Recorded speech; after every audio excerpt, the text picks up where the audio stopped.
Hello दोस्तों, मैं आकाश। आपके अपने चैनल रन स्टडी में आपका स्वागत है।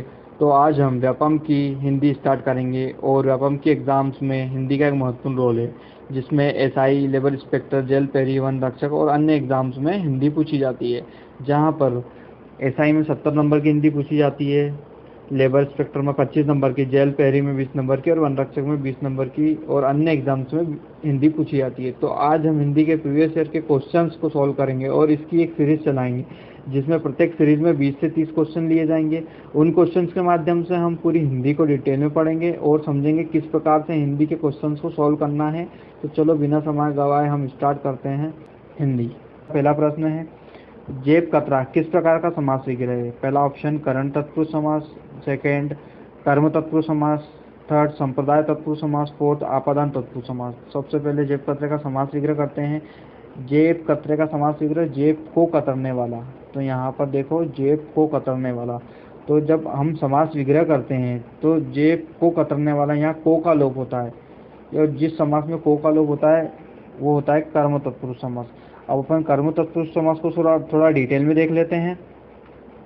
कर्म तत्पुरुष समास, इसमें कर्म कारक की विभक्ति को का लोप होता है, अर्थात जब किसी शब्द का समास विग्रह करते हैं तो उसमें को का लोप होता है। उदाहरण के थ्रू अपन समझते हैं, गगन चुंबी, गगन को चूमने वाला, तो यहाँ भी को का लोप हो रहा है। यश प्राप्त, यश को प्राप्त, तो यहाँ भी को का लोप हो रहा है। चिड़ी मार, चिड़ियों को मारने वाला, तो यहाँ भी को का लोप हो रहा है। ग्रामगत, ग्राम को गया, यहाँ भी को का लोप हो रहा है। रथ चालक, रथ को चलाने वाला, तो यहाँ पर सभी में को का लोप हो रहा है। ये होता है कर्म तत्पुरुष समास। अब अपन देखते हैं जेब कतरा किस प्रकार का समास है, कर्म तत्पुरुष समास। अगला क्वेश्चन देखते हैं दोस्तों। पानी पानी होना मुहावरे का क्या अर्थ है? पहला ऑप्शन है लज्जित होना, सेकेंड पानी में भीग जाना, थर्ड शांत होना, फोर्थ निराश होना। तो इसका सही आंसर होगा लज्जित होना।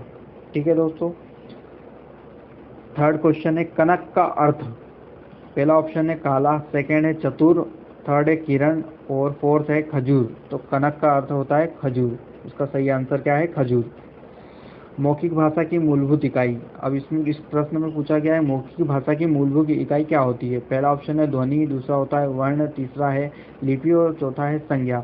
तो इसका सही आंसर आएगा ध्वनि, क्योंकि मौखिक भाषा मतलब जब बोलेंगे तो क्या उत्पन्न होगी? ध्वनि। तो इसका सही आंसर होगा ध्वनि।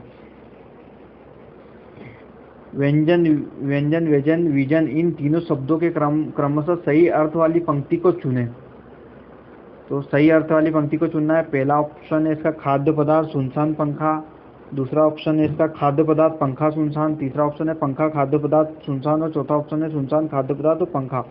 तो यहाँ पर क्या बोल रहा है, एक बार प्रश्न को फिर से देख लेते हैं। व्यंजन, विजन, विजन, इन तीनों शब्द के क्रमशः सही अर्थ वाली पंक्ति चुने। तो यहाँ पर व्यंजन जो है, व्यंजन से आप अर्थात आपको समझ में आ ही जाएगा कि यहाँ खाद्य पदार्थ की बात हो रही है।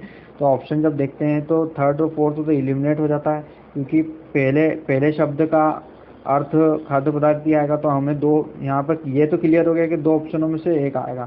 तो यहाँ पर जो विजन है, विजन का अर्थ होता है सुनसान और व्यंजन का अर्थ होना है खाद्य पदार्थ। तो इसका सही ऑप्शन है सेकंड वाला। नेक्स्ट क्वेश्चन, नमक मिर्च में समास विग्रह है। तो इसके ऑप्शन है द्वंद्व समास, कर्मधारय समास, अव्ययी भाव समास और बहुब्रीहि समास। तो नमक मिर्च का जब अपन समास विग्रह करते हैं तो इसका समास विग्रह होगा नमक और मिर्च। ठीक है, तो इसका सही आंसर है द्वंद्व समास। अब अपन द्वंद्व समास को देख लेते हैं क्या होता है।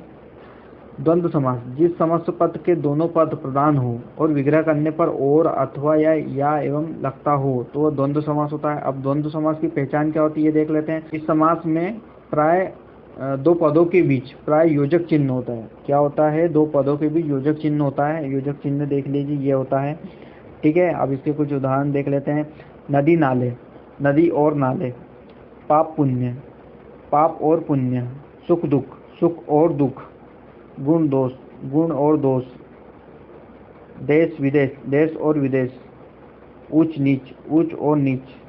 आगे पीछे, आगे और पीछे। राजा प्रजा, राजा और प्रजा। नर नारी, नर और नारी। खरा खोटा, खरा या खोटा। राधा कृष्ण, राधा और कृष्ण। ठंडा या गरम, ठंडा गरम। छल कपट, छल और कपट। तो ये इसके द्वंद्व समास के एग्जाम्पल्स हैं। नमक मिर्च में समास विग्रह कौन सा होगा? द्वंद्व समास। ठीक है, अगला क्वेश्चन, अपमानित होना अर्थ के लिए प्रचलित मुहावरा क्या है? पहला ऑप्शन सिर हिलना, दूसरा ऑप्शन सिर झुकना, तीसरा ऑप्शन सिर काटना, चौथा ऑप्शन सिर ऊपर करना। तो इसका सही आंसर होगा सिर झुकना। अपमानित होना अर्थ के लिए प्रचलित मुहावरा है सिर झुकना। अगला क्वेश्चन, छावनी में प्रत्यय है। अब ये प्रत्यय का क्वेश्चन आ गया, ठीक है। पहला ऑप्शन है इसका नी, सेकंड ऑप्शन है आवनी, थर्ड है वनी और फोर्थ है अवनी, ठीक है। तो पहले देख लेते हैं प्रत्यय क्या होते हैं, उसकी डेफिनेशन देख लेते हैं। जो शब्दांश शब्द के अंत में, क्या लिखा है, जो शब्दांश शब्द के अंत में जुड़कर उनके अर्थ में विशेषता या परिवर्तन ला देते हैं उन्हें प्रत्यय कहलाते हैं, ठीक है। अब उदाहरण के थ्रू देखते हैं पढ़ाई। अब पढ़ाई में पढ़ धन आई, तो यहाँ पर जो आई है वो प्रत्यय है, ठीक है। ये जो आई है ये प्रत्यय हुआ और यहाँ पर पढ़ाई में पढ़ जो है ये उपसर्ग होगा, तो यहाँ पर तो प्रत्यय की बात हो रही है, ठीक है। तो आखिरी वाला जो होता है वो प्रत्यय होता है। एक बार डेफिनेशन देख लेते हैं। जो शब्दांश शब्द के अंत में जुड़कर उनके अर्थ में विशेषता या परिवर्तन ला देते हैं उन्हें प्रत्यय कहलाते हैं। अंत में जुड़ा आई पढ़ाई में, तो यहाँ पर ये प्रत्यय हो गया, ठीक है। अब छावनी किस प्रकार का प्रत्यय ये देख लेते हैं। छावनी में निम्न में से भानुदय शब्द का संधि विच्छेद बताइए, ठीक है। भानुदय शब्द का संधि विच्छेद बताइए। संधि क्या होती है ये देख लेते हैं पहले संधि की डेफिनेशन के थ्रू। दो वर्णों के मेल से जो विकार, क्या लिखा है, दो वर्णों के मेल से जो विकार उत्पन्न होता है उसे संधि कहते हैं। उदाहरण देख लेते हैं, वीरांगना, वीर धन अंगना, तो इसका वीरांगना का संधि विच्छेद क्या होगा, वीर धन अंगना। तो ऐसे ही भानुदय का संधि विच्छेद देखते हैं अपन। तो यहाँ पर पहला ऑप्शन है भानुधन उदय, दूसरा ऑप्शन है भानुधन उदय, चौथा ऑप्शन है भानुधन दय, फोर्थ ऑप्शन है भानुधन दय। तो यहाँ पर जैसे आपने कभी संधि पहले पढ़ी भी होगी तो आपको ये क्लियर हो जाएगा कि यहाँ पर जब संधि विच्छेद करेंगे तो यहाँ पर भानुधन उदय आएगा ना कि दय आएगा। तो ये दो ऑप्शन तो एलिमिनेट हो गए, ठीक है। अब ये दो ऑप्शन में चुनना है तो इसका सही आंसर पहले वाला है, भानुधन उदय, ठीक है। अगला क्वेश्चन, वह सर्वनाम निम्न में से किस श्रेणी का सर्वनाम है? पहला ऑप्शन है उत्तम पुरुष, दूसरा ऑप्शन है मध्यम पुरुष, तीसरा ऑप्शन है अन्य पुरुष, चौथा ऑप्शन है निजवाचक। तो वह सर्वनाम निम्न में से किस श्रेणी का सर्वनाम है? तो इसका आंसर आएगा अन्य पुरुष, कि यहाँ पर वह की बात हो रही है, वह मतलब कोई थर्ड पर्सन, ठीक है। तो इसका आंसर आएगा अन्य पुरुष। अगला देखते हैं, शयन का संधि विच्छेद कीजिए। पहला है शय धन अन, दूसरा है श धन यन, तीसरा है शय धन यन, चौथा है श धन अन। तो यहाँ पर जैसे आपने कभी संधि विच्छेद थोड़ी बहुत भी पढ़ी होगी तो आपको समझ में आ जाएगा, शय धन यन तो इसका संधि विच्छेद होता ही नहीं है, सेकंड लास्ट वाला धन अन आएगा। तो यहाँ पर इसका सही आंसर होगा पहले में दूसरे में से सबसे सही आंसर होगा शय धन अन। तो इसका शयन का संधि विच्छेद शय धन अन। अगला देखते हैं, अगर तुमने पढ़ा होता तो परीक्षा में पास हो गए होते, वाक्य रचना की दृष्टि से किस प्रकार का वाक्य है? विस्मयादि बोधक वाक्य है, संबंध बोधक वाक्य है, समुच्चय बोधक वाक्य है, संकेत बोधक वाक्य है। तो इसका सही आंसर होगा संकेत बोधक वाक्य, क्योंकि देखो ध्यान से पढ़ो, अगर तुमने पढ़ा होता तो परीक्षा में पास हो गए होते, ये संकेत दिया था उसे कि अगर तुमने पढ़ा होता तो परीक्षा में पास हो गए होते। तो इसका सही आंसर आएगा संकेत बोधक। अगला प्रश्न, कृदंत प्रत्यय किन शब्दों से जुड़ते हैं? अब इसके ऑप्शन देखते हैं, संज्ञा, सर्वनाम, विशेषण और क्रिया, ठीक है। तो कृदंत प्रत्यय को पहले समझते हैं कि एक्चुअल में होता क्या है। कृदंत प्रत्यय वे प्रत्यय जो क्रिया के मूल रूप यानी धातु में जोड़े जाते हैं कृदंत प्रत्यय कहलाते हैं। उदाहरण के लिए जैसे देखते हैं लेखक एक कृदंत प्रत्यय का उदाहरण है, लिखदन अक, तो ये जो अक है ये है कृदंत प्रत्यय, ठीक है। अब डेफिनेशन ही बोल रही है वे प्रत्यय जो क्रिया के मूल रूप यानी धातु में जोड़े जाते हैं। तो यहाँ पर ऑप्शन में संज्ञा, सर्वनाम, विशेषण और क्रिया यहाँ पर ऑप्शन में है, तो सही आंसर इसका होगा क्रिया, ठीक है। प्रश्न देखते हैं, कृदंत प्रत्यय किन शब्दों के साथ जुड़ते हैं? तो यहाँ क्रिया के साथ जुड़ते हैं, ठीक है। डेफिनेशन अगर आपको पता है तो आप इसका सवाल का जवाब दे सकते हैं, ठीक है। अगला क्वेश्चन, तुषार के पर्यायवाची शब्द।